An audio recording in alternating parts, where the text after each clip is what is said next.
টিভিতে একটা অ্যাডভার্টাইজ থেকে শুরু করে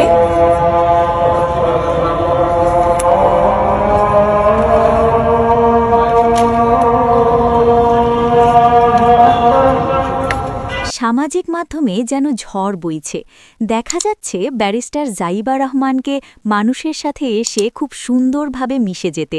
রিকশায় চড়ে শহরের এক প্রান্ত থেকে আরেক প্রান্তে ঘুরে বেড়াচ্ছেন, ভোটের কাগজগুলো বিতরণ করছেন, গরিব দুঃখী মানুষের সাথে হাত মিলাচ্ছেন, সবার সাথে সালাম বিনিময় করছেন। আর ঠিক সেই সময় মসজিদে আজান দেওয়া হলে মাথায় কাপড় দিয়ে সম্মান জানাচ্ছেন। এই দৃশ্যটাই সবার নজর কেড়ে নিয়েছে। এই ভিডিওগুলো এখন সোশ্যাল মিডিয়ায় ব্যাপক আলোচনায়। মানুষ বলছে অনেক দিন পর রাজনীতির অঙ্গনে এমন স্বাভাবিক সাধারণ মানুষের কাছাকাছি কোনো দৃশ্য দেখা যাচ্ছে। কোনো আড়ম্বর নেই, নেই অতিরিক্ত নিরাপত্তার বেড়াজাল, শুধু মানুষ আর মানুষের সাথে যোগাযোগ।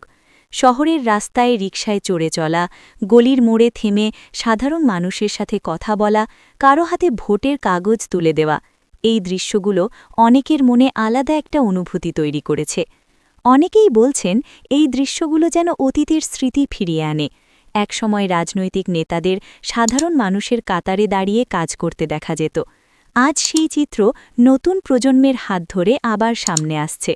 সবচেয়ে বেশি যে মুহূর্তটি মানুষের হৃদয় ছুঁয়ে গেছে তা হল সাংবাদিকদের সামনে কথা বলার সময় হঠাৎ মসজিদে আজান শুরু হওয়া।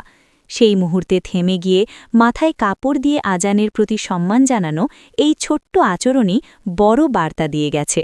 এই ভিডিওগুলো শুধু রাজনৈতিক তৎপরতার চিত্র নয়, এগুলো মানুষের সাথে মানুষের সম্পর্কের গল্প। সালাম দেওয়া, হাত মেলানো, পাশে দাঁড়ানো, এই সাধারণ বিষয়গুলোই অনেক সময় সবচেয়ে বেশি শক্তিশালী হয়ে ওঠে। গরিব দুঃখী শ্রমজীবী মানুষের মুখে হাসি, কারো চোখে কৌতূহল, কারো চোখে আশা, এই সব কিছু মিলিয়েই এখন সামাজিক মাধ্যমে ছড়িয়ে পড়ছে নানা আলোচনা।